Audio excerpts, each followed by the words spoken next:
Hello students, today we will discuss chapter 7 of your NCERT book.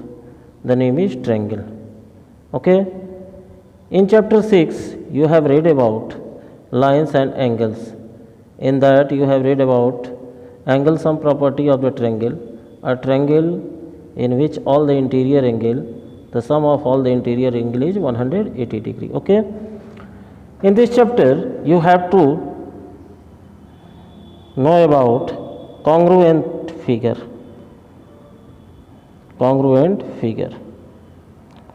This total chapter is depend upon congruence of triangle. ठीक है, congruent triangle. But first, before starting congruent triangle, let us discuss about what are congruent figure. Okay, congruent figure are those figure which have same shape and same size.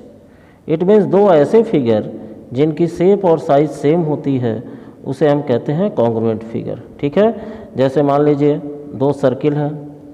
Okay, दो circle जिनका radius क्या है, same है, तो ये congruent circle कहे जाएंगे. ठीक है, दो स्क्वायर है, दोनों की साइड जो है सेम है, तो ये दोनों जो है कॉन्ग्रुएंट स्क्वायर कहे जाएंगे. ठीक है, दो ट्रायंगल है, दोनों की साइड और एंगल सेम है. स्क्वायर में क्या होता है, सारे एंगल 90 डिग्री के होते हैं, तो अगर स्क्वायर है, साइड सेम है, तो दोनों कॉन्ग्रुएंट कहे जाते हैं. दो ट्रायंगल है, दोनों की साइड सेम है और दोनों के एंगल सेम है, तो वो कॉन्ग्रुएंट ट्रायंगल कहे जाते हैं. ठीक है, तो इस लेसन में हमें यही पढ़ना है कि congruence of triangle, congruence of triangle. Okay, so let us first discuss what is congruent triangle. Congruent triangle.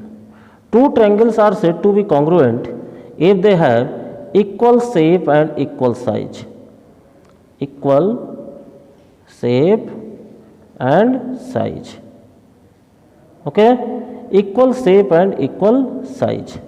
मतलब कि दो ऐसे ट्रायंगल जिनका शेप और साइज दोनों इक्वल हो उसे हम कहेंगे कॉन्ग्रुएंट ट्रायंगल. अब शेप और साइज इक्वल का क्या मतलब है, जैसे मान लीजिए सपोज करिए this is a triangle A B C. Okay, and this is a triangle D E F.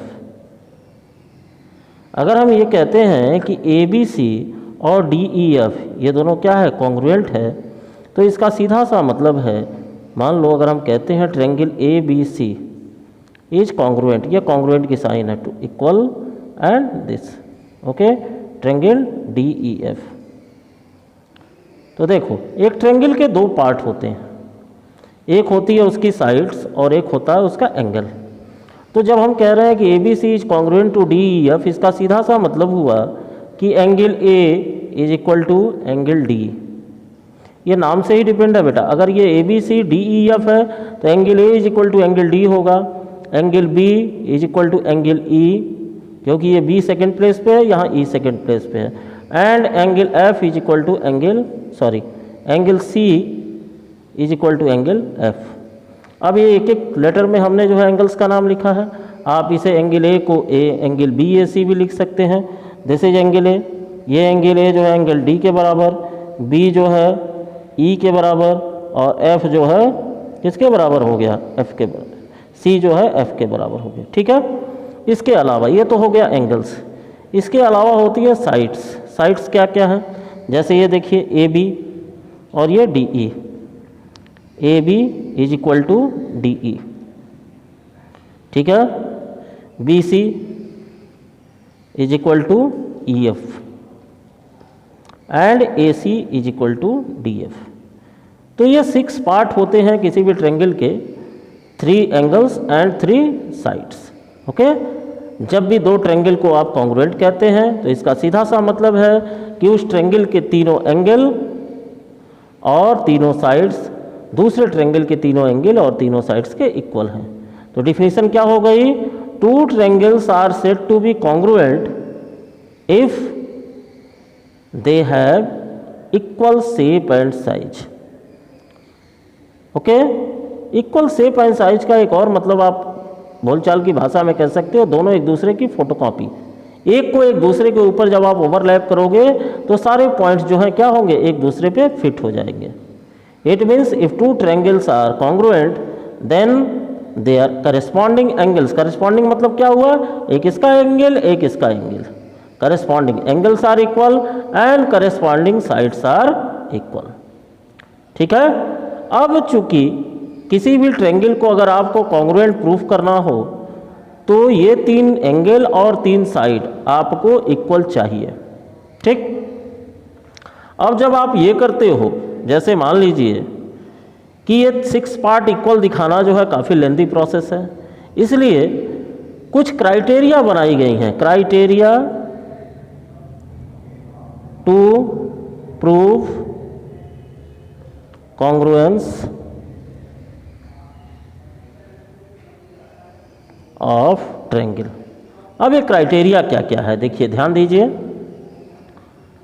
कि किस किस आधार पे हम जो है ट्रायंगल को कॉन्ग्रुएंट प्रूफ कर सकते हैं। जैसे हमने बताया कि 3 एंगल्स और 3 साइड्स हो गई, लेकिन जब हम 2 ट्रायंगल को कॉन्ग्रुएंट प्रूफ करेंगे तो इन 3 और इन 3 टोटल 6 पार्ट आपको इक्वल नहीं दिखाने हैं, केवल इन दोनों में से कोई भी 3 पार्ट ट्रायंगल के आप अगर इक्वल दिखा देंगे तो ट्रायंगल कॉन्ग्रुएंट प्रूफ हो जाएगा।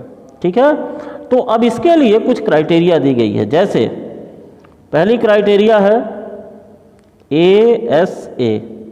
ASA का फुल फॉर्म क्या हुआ, एंगल साइड एंगल। ठीक है। Angle side angle means if अगर 2 ट्रायंगल आपके सामने हैं, अगर दोनों ट्रायंगल में 2 एंगल आपने इक्वल दिखा दिया, ओके, और बीच में 2 एंगल के बीच में S है, तो इसका मतलब 2 एंगल और उनके बीच की एक side, if 2 angle and side included between them of one triangle is equal to 2 angle and side included between them of the other triangle, then the 2 triangles are congruent to each other। तो जहाँ भी ऐसी condition आपको मिलती हो कि 2 angle आपको equal दिख रहे हो 2 ट्रायंगल में और उसके बीच की एक एक साइड इक्वल दिख रही हो, तो आप डायरेक्टली लिख सकते हो these 2 triangles are congruent on the basis of ASA criteria। Okay. अब अगली क्राइटेरिया है आपकी, ये ASA के क्राइटेरिया को कहीं कहीं AAS भी प्रूफ किया जाता है। जैसे मान लीजिए कहीं 2 एंगल और एक साइड, दोनों एंगल के बीच की साइड आपको नहीं मिल रही है, कहीं और दूसरी साइड मिल रही है, तो आप क्या कर सकते हैं, AAS से प्रूफ कर सकते हैं। ओके। ये AAS जो है ये क्राइटेरिया नहीं है, ये जो है कॉरोलरी है, ASA का एक वर्जन है। ठीक है। तो AAS जो है कोई क्राइटेरिया नहीं है, ASA का एक मॉडिफाइड वर्जन है। ठीक है। क्राइटेरिया यही है ASA। दूसरी क्राइटेरिया क्या होती है, SAS। SAS means side angle side, side angle और साइड। ओके। अब यहाँ क्या होगा कि अगर 2 triangles, you have 2 triangles, 2 triangle आपके सामने हैं, अब इसमें कोई 2 साइड इक्वल है, जैसे मान लीजिए ये और ये साइड इसके बराबर है और ये साइड इसके इक्वल है। ठीक है। और इन दोनों साइड के बीच का एंगल अगर आपको इक्वल दिख रहा हो तो ये 2 ट्रायंगल आपस में कॉन्ग्रुएंट हो जाएंगे। किस क्राइटेरिया से, SAS क्राइटेरिया से। ठीक है। अगली क्राइटेरिया होती है SSS। SSS नाम से ही आप पहचान गए होंगे अब, side side side. If all the 3 sides of one triangle is equal to all the 3 sides of other triangle, then we can say that these 2 triangles are congruent on the basis of side side side criteria। Okay। Suppose this side of this triangle, first triangle is equal to this side of the second triangle, this side is equal to this and this third side is equal to this side। Okay। तो अब जब ये proof हो गया कि side side side से ये दोनों ट्रायंगल जो है कॉन्ग्रुएंट हो गए, तो इसके अदर पार्ट जो है ऑलरेडी इक्वल हो जाएंगे। ओके। अगली criteria RHS। RHS means right angle hypotenuse and side. ये देखिए, ये क्राइटेरिया हम यूज करते हैं दो राइट ट्रायंगल में, क्योंकि राइट ट्रायंगल में एक एक एंगल राइट एंगल होता ही है, ठीक है, एक एक एंगल राइट एंगल होता है। और इस राइट एंगल के अलावा ये 90 डिग्री है, 90 डिग्री के ठीक सामने वाली साइड हाइपोटेन्यूज होती है, ठीक है। अगर इस 90 डिग्री एंगल के अलावा एक ये साइड इक्वल है, मतलब हाइपोटेन्यूज इक्वल है, और कोई एक और साइड इक्वल है, तो इस क्राइटेरिया को हम कहेंगे, इन दोनों ट्रायंगल को कॉन्ग्रुएंट कहेंगे। और कॉन्ग्रुएंट कहने के बाद ये जो क्राइटेरिया होगी, वो क्राइटेरिया कौन सी होगी? RHS, मतलब राइट एंगल, दो राइट एंगल, दो हाइपोटेन्यूज और दो साइड्स, ठीक है। तो ये चार क्राइटेरिया हो गई आपकी ASA, SAS, SSS और RHS, ओके। जब आप किसी भी तीन क्राइटेरिया, तीन चीज़ों को इक्वल दिखा करके आप ट्रायंगल को कॉन्ग्रुएंट प्रूफ कर दे रहे हो, इसके बाद जो भी इसके रिमेनिंग पार्ट्स हैं, जैसे देखो ASA में आपने क्या दिखाया? ASA में आपने दिखाया ये एंगल, ये साइड और ये एंगल। इसके बाद क्या क्या बचा? ये साइड बच गई, ये एंगल बच गया और ये साइड बच गई ना, ये तीन पार्ट बच गए। तो ये तीन पार्ट जो है, जब ये कॉन्ग्रुएंट आपने लिख दिया कि this triangle, suppose this is ABC and this is DEF, these two triangles are congruent, then each part of this triangle is equal to each part of the second triangle। तो directly आप लिख सकते हो, जब आप congruent proof कर दिए तो जिन पार्ट्स को आपने इक्वल नहीं दिखाया है, वो पार्ट्स भी आपस में क्या हो जाएंगे? इक्वल हो जाएंगे। तो ये एंगल जो है इसके बराबर हो जाएगा, ये साइड इसके बराबर हो जाएगी और ये साइड इसके बराबर हो जाएगी, ठीक है। तो जब ट्रायंगल को कॉन्ग्रुएंट प्रूफ करने के बाद आप उसकी रिमेनिंग साइड्स को या रिमेनिंग पार्ट्स को इक्वल दिखाते हो, तो उसे हम लिखते हैं CPCT। CPCT means corresponding parts या part of congruent triangle, corresponding part of congruent triangle. ये कब होगा? जब आप ट्रायंगल को कॉन्ग्रुएंट दिखा दे रहे हो, तीन चीज़ों को, उसके तीन पार्ट्स को इक्वल दिखा दे रहे हो, बाकी अदर पार्ट्स को आपको इक्वल दिखाना है। तो जब ये कॉन्ग्रुएंट प्रूफ हो गया, तो जब उन अदर पार्ट्स को आप इक्वल दिखाओगे, तो वहाँ आपको लिखना पड़ता है CPCT, ठीक है। तो ये चार थ्योरम भी हैं, एक इसमें ऑक्सियोम है ASA और बाकी तीनों थ्योरम्स हैं। इन थ्योरम्स को आपको सॉल्व करना है, ठीक है। अब इसी चारों क्राइटेरिया पे ASA, SAS, SSS, RHS, इन्हीं सब क्राइटेरिया पे डिपेंडेंट है आपका एक्सरसाइज, ठीक है। अब जैसे देखिए आप एक्सरसाइज 7.1 का क्वेश्चन नंबर 1 है। In the quadrilateral ABCD, AC is equal to AD and AB bisect angle A, so that triangle ABC is congruent to ABD, what can you say about BC and BD? Okay, अब इस question को मैं solve कर रहा हूँ। देखिए exercise 7.1 question first, okay. अब इसमें भी जैसे हमने 6.2 में बताया था कि कोई भी थ्योरम या कोई भी ज्योमेट्रिकल ऑपरेशंस जब प्रूफ करना हो, तो आपको तीन चीज़ों का ध्यान रखना पड़ता है। पहला, गिवन लिखते हो, ठीक है। अब गिवन में क्या है? ये जो क्वेश्चन में दिया गया है, ये सारी चीज़ें, in quadrilateral ABCD, AC equal to AD and AB bisect angle A, okay, so that triangle ABC is congruent to ABD। ये क्या हो जाएगा? सो दैट, ये हो जाएगा टू प्रूफ। अगला जो पॉइंट लिखेंगे आप, क्या लिखेंगे? To proof, to proof, okay. और इसके बाद से अगर इसको प्रूफ करने के लिए, इस क्वेश्चन को प्रूफ करने के लिए, क्वेश्चन के अलावा आप कोई भी अगर इमेज ड्रॉ करते हो, कोई भी लाइन ड्रॉ करते हो, किसी को मिलाते हो, तो उसको आप लिखते हैं कॉन्स्ट्रक्शन में। जैसे इस क्वेश्चन में कॉन्स्ट्रक्शन की कोई ज़रूरत नहीं है। ये मैंने कई PDF आपको भेजा है, उसमें मैंने बताया भी होगा कि construction is required when you draw any line to solve your question. जब आप अपने क्वेश्चन को सॉल्व करने के लिए कोई भी लाइन ड्रॉ करते हैं कहीं से भी, तो वो कॉन्स्ट्रक्शन में होता है। और उसके बाद अगला होता है प्रूफ, PROOF, ओके। अब देखिए ध्यान से, अब जिसको हमें प्रूफ करना है, हमें क्वेश्चन दिया हुआ है proof that triangle ABC is congruent to triangle ABD, okay. अब ABC और ABD को प्रूफ करना है, तो हम पहले क्या लिखेंगे? In triangle ABC and triangle ABD। जिसको प्रूफ करना है उसी ट्रायंगल के बारे में हम लिखेंगे। अब देखिए यहाँ क्या दिया हुआ है, क्वेश्चन में दिया हुआ है कि AB bisect angle A, it means this two angles are equal. Okay, AB bisect angle A, तो हम क्या लिख देंगे, according to the figure angle BAC is equal to angle DAB। क्यों लिखेंगे, क्योंकि AC bisect angle A, AC angle A को क्या कर रहा है, बाइसेक्ट कर रहा है। ओके, अब तीन चीज़ें हमें ढूंढनी है। एक और दिया हुआ है AC is equal to AD, question में देखिए दिया हुआ है AC is equal to AD दिया हुआ है, यहाँ भी आप लिख दीजिए AC is equal to AD। ये क्यों इक्वल है, क्योंकि ये गिवन है, ये क्वेश्चन में दिया गया है।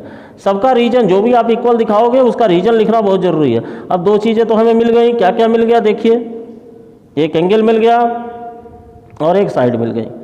अब आपकी क्राइटेरिया के अकॉर्डिंग ये साइड देखिए, ये ऊपर वाले ट्रायंगल में भी है और नीचे वाले ट्रायंगल में है भी है, ठीक है। तो इस साइड का नाम क्या है, AB। तो यहाँ लिख देंगे AB is equal to AB। ये क्या है, कॉमन, क्या है, कॉमन। कॉमन मतलब क्या, AB is equal to AB common. Common मतलब दोनों ट्रायंगल में है, ठीक है। तो ये AB is equal to AB हो गया, इस ट्रायंगल में भी है इस ट्रायंगल में। अब आप देखिए ये एक साइड हमने लिख दिया, ये एक एंगल हमने लिख दिया और ये एक साइड ने लिख दिया, ठीक है। तो क्या हो गया, ये SAS, ठीक है। तो therefore by SAS congruent criteria, जो भी हमने बताया ASA, SAS, SSS, RHS, इन सबको क्या कहते हैं, criteria for congruent of triangle. तो by SAS criteria triangle ABC is congruent to triangle ABD। Okay, ये हो गया। अब क्वेश्चन क्या है, what you can say about BC and BD। BC और BD के बारे में आप क्या कहना चाहते हैं। तो देखो BC और BD ये क्या है, BC ऊपर वाले ट्रायंगल की साइड है और BD जो है नीचे वाले ट्रायंगल की साइड है। तो जब ये दोनों ट्रायंगल कॉन्ग्रुएंट हो गए तो डायरेक्टली हम लिख सकते हैं therefore BC is equal to क्या, BD। क्यों, अब यही लिखेंगे क्या, CPCT। CPCT का फुल फॉर्म मैंने बताया। What is the full form of CPCT, corresponding part of congruent triangle. When you have proved two triangles as congruent, then you show only 3 parts of the triangle and a triangle has 6 parts, 3 angles and 3 sides. If you have shown that 3 parts are equal, then after proving the congruent, you can show other 3 remaining parts is equal according to CPCT, corresponding part of congruent triangle। मतलब दो triangle congruent हो गए तो उसके जो बचे हुए part है जो हमने नहीं दिखाया, जैसे हमने यहाँ दिखा दिया, देखो फिर से, ये साइड इक्वल है, ये एंगल इक्वल है, ये दोनों एंगल और ये साइड, ठीक है। 3 पार्ट्स हमने इक्वल दिखा दिए, तो बचा क्या, ये भी बचा, ये एंगल बचा, ओके, और उसके बाद एंगल D और एंगल C बचा। तो ये सब भी आपस में क्या हो जाएंगे, इक्वल हो जाएंगे, ठीक है। तो इसी तरह सारे क्वेश्चन, जितने इसमें क्वेश्चंस दिए गए हैं, जिसमें भी प्रूफ करना है, सो दैट और प्रूव दैट, इसमें फर्स्ट ऑफ ऑल आप गिवन लिखेंगे और स्टेप मिस नहीं करेंगे। Given to proof, if construction you have done then you have to write the construction। अगर नहीं किए हो तो construction लिखने की जरूरत नहीं है, जैसे इस क्वेश्चन में हमने कोई construction नहीं किया, इसमें लिखने की जरूरत नहीं है। और then proof, ये हमेशा याद रखिए these steps। और इस समय CBSE में स्टेप मार्किंग हो रही है, तो अगर आप गिवन टू प्रूफ ये सारी चीज़ें नहीं लिखते हैं, फिगर नहीं बनाते हैं, तो आपके कुछ मार्क्स डिडक्ट हो सकते हैं, रिड्यूस हो सकते हैं। ओके, तो बाकी 7.1, 7.2, 7.3 ये मैं PDF में आपको भेजूंगा और PDF से आपको सॉल्यूशन करना है। और जिसको भी किसी तरह की कोई समस्या हो, then you can call me. Okay, thank you.